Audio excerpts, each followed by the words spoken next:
আল্লাহ কি অবস্থা, একা একাই খাওয়া শুরু করে দিছো। এই পাগল, এই একা একাই খাওয়া শুরু করে দিছো। একা একা খাইতেছি না, সবাইকে নিয়েই খাবো। এই মনে আছে কয়েকদিন আগে যে কতগুলা খাবার উমামিতে এসে খাইছিলাম, আমার এই রোস্টটা, এই মাটন লেগ রোস্টটা, তারপরে হচ্ছে পোলাওটা এত মজা লাগছে যে আজকে ফ্যামিলির সবাই সহ এগুলো খাইতে আসে। কিন্তু এটা না এত ভদ্রভাবে কাটলে হয় না। ভালো কথা, বাইরে বসছো কেন, কিন্তু মাছি উঠতে। হ্যাঁ আসলে ওদের আউটসাইডটাতে না একটু বেশি মাছি, কিন্তু যদি আবার ভেতরে বসি তাহলে এসির বাতাসও পাবো, প্লাস মাছিও থাকবে না।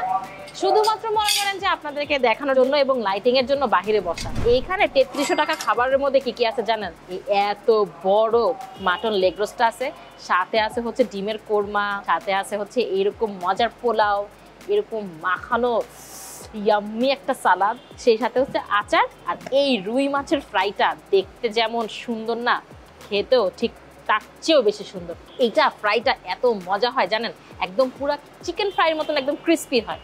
একটু খাই, বিসমিল্লাহির রহমানির রহিম। মানুষ সবার আগে পোলাও খায়, আর আমি সবার আগে রুই মাছ খাচ্ছি।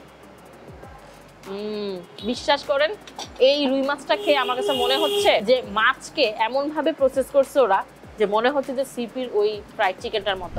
এর আগে কিন্তু এই জিনিসটা আমরা খাইনি, এটা ওরা নতুন ইন্ট্রোডিউস করছে।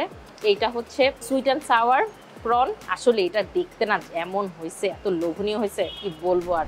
আচ্ছা, এটা হলো ওদের আউটসাইড। হ্যাঁ, আর এই রেস্টুরেন্টটা হচ্ছে খিলগাতে, ভূতেরাটার পেছনে। হ্যাঁ, উমামি নাম এই রেস্টুরেন্টের। Umami restaurant.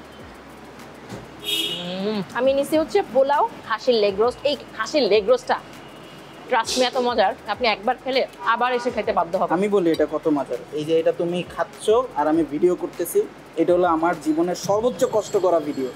আহারে, ওদের সুইট অ্যান্ড সাওয়ার প্রনটা অনেক অসম্ভব মজা। আমার কাছে মনে হয় কি জানেন, উমামির খাবারের প্রাইসটা একটু বেশি, বাট খাওয়ার পরে বুঝতেছি যে কেন বেশি। কারণ টেস্টটা ওরা এতটা মেনটেন করে, কোয়ালিটি এত ভালো যে এরকম প্রাইস না রাখলে আসলে হয় না। আবার ওরা কিন্তু চাইলেও নর্মাল সালাদ দিতে পারতো, বাট নর্মাল সালাদ কিন্তু দেয় না, এরকম মাখানো ঝাঁকানো ইয়াম্মি একটা সালাদ দিছে। এটা অনেক মজা খাইতে।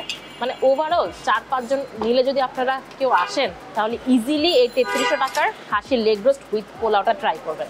আর যদি সিঙ্গেল পার্সন আসেন, এগুলো খাবেন। আর ওদের এখানে প্রচুর পরিমাণ কাবাবের আইটেম আছে, নানের আইটেম আছে, সেগুলো কিন্তু মজা। ওটা জানতে হলে কিন্তু আমার ওই যে বড় যে ভিডিওটা, সেটা কিন্তু দেখতে হবে। আমি কনফিউজড হয়ে গেলাম যে পোলাও দিয়ে খাসির লেগ রোস্টটা মজা নাকি সুইট অ্যান্ড সাওয়ার প্রনটা মজা। মাশাআল্লাহ মাশাআল্লাহ, কি অবস্থা, কি গ্রেভি। আল্লাহ। এই হচ্ছে রোডের পাশে উমামি রেস্টুরেন্ট। এখানে 2টা ইনডোর আছে, যেটার মধ্যে একটা হচ্ছে উপরের, যেটা টিনের অনেক গরম পড়ে, রাত্রে ছাড়া বসা যায় না। আর একটা হচ্ছে যে ভেতরে এসির মধ্যে।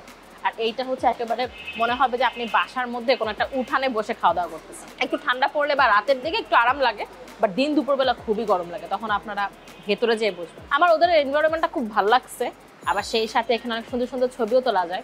ও হ্যাঁ, উমামিতে আসলে কেউ কফিটা মিস করবেন না। আর যাই হোক, ওদের কফিটা মারাত্মক মারাত্মক। আরাম করে খাইলাম, কিন্তু মনে অনেক কষ্ট, বাবুকে খাওয়াইতে পারি নাই। থাক, নেক্সট টাইম ওকে। খাসির লেগ রোস্টের জন্য হোক বা ইন্ডিয়ান কোনো খাবারের জন্য হোক, চোখটা বন্ধ করে উমামি রেস্টুরেন্টে চলে আসতে পারেন। 100% গ্যারেন্টি দিয়ে বলতেছি, আশা করি হতাশ হবেন না। বাট হ্যাঁ, খাবার যদি সেম টু সেম না দেয়, সেক্ষেত্রে কিন্তু অবশ্যই নিজ দায়িত্বে তাদের সাথে কথা বলবেন। কারণ সেম টু সেম না দিলে কিন্তু এরকম টেস্ট বা এরকম কোয়ালিটি পাবেন না। আর রেফারেন্স হিসেবে কিন্তু চাইলে আপনি আমার ভিডিওটা দেখাতে পারেন, যে আপুকে যেভাবে দিয়েছেন ঠিক সেভাবে আমাদেরকে সার্ভ করেন, তাহলে আশা করি আমার মতোই মজা পাবেন। আল্লাহ হাফিজ।